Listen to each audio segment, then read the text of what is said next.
Hey guys, thanks for walking on the thumbnail. This week I saw Fantastic Beasts and Where to Find Them, starring Eddie Redmayne, Catherine Waterston, and of course Dan Fogel. And guys, this is with the K review. I'm Victor, and I was really excited to see this movie because I only saw the first 3 Harry Potter movies, and it just got boring after that. But I did see that Colin Farrell was in this movie, and I'm like, yes, maybe he's gonna throw a bullseye right into acting this time. It's funny because he played Bullseye in Daredevil.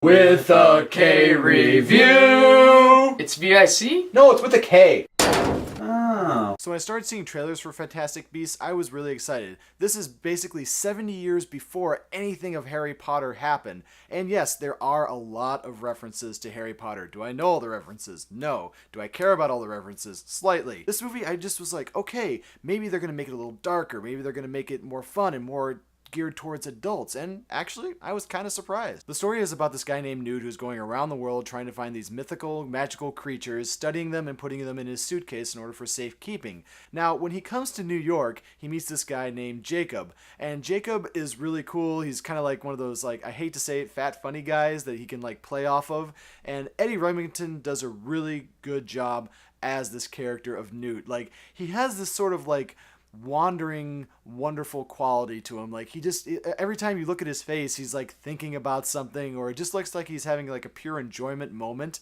And that's what really kind of kept me interested in this movie, was the way Eddie Redmayne did this character. Now, I have only seen him in Jupiter Ascending, which I'm pretty sure he kept asking his publicist, "You begged me to do it!" There's one thing that I really want to like say about this movie, is like, this movie tries to go in a couple of different story arcs in the movie. Like, you have Colin Farrell's character in this movie. He's trying to like find this hidden evil type of thing, and I don't want to go into it too much because I really don't want to ruin the movie. And even though Colin Farrell tries really hard in this movie to kind of be like that lurking evil guy and have that menacing look to him, I just didn't buy into Colin Farrell being like the menacing character in the movie. For whatever reason, Colin Farrell just has this ability not to be cast correctly in certain movies, and this is the one movie that I just don't feel like the casting was done right. And it's just, every time he was on screen, it just kind of threw me off because I just really couldn't buy into him being that character. However, most of the characters in this movie are really fun.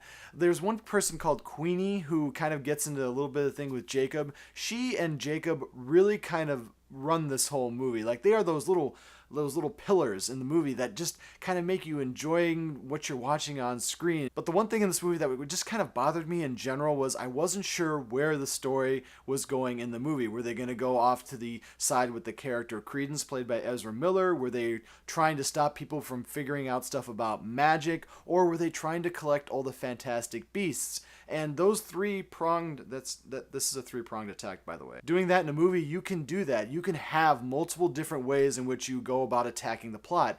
In this movie, I just wasn't really sure what I was supposed to be concentrating on, and by the end of the movie, I kind of feel like it accomplished its goal of being a very happy, slightly darker version. I don't know if you can be happy and slightly darker, but I'm pretty sure you can. But in general, the movie does work. It does work because the characters are interesting. Like with Harry Potter, I was watching, little wizard kids, and now I'm watching more of like an adult thing, so it's kind of speaking more to me, and I'm kind of enjoying it more. I enjoy the other Harry Potter ones, but this movie actually does a very good job of making you enjoy it. It's actually, the screenplay was written by J.K. Rowling, and it was directed by the guy who directed the last 4 Harry Potter movies.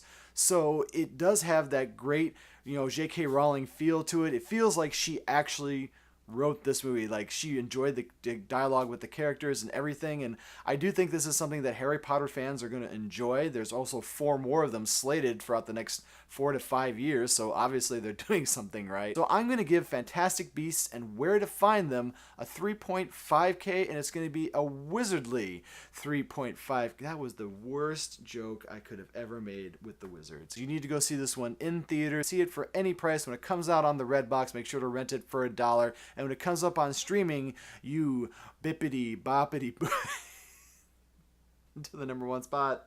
Oh my god. Thanks, guys, for watching my review. I do appreciate all the viewers and subscribers I do have. Make sure to whack out a comment below and let me know what is your favorite Harry Potter movie, and do you want to see them reboot Harry Potter? Because it's been said that they might actually do that, because why not? We already did Fantastic Four like twice. But anyway, guys, yeah, never forget, if you don't like what you're watching, you can always turn it off. But thanks for coming back and seeing me with a Caicus.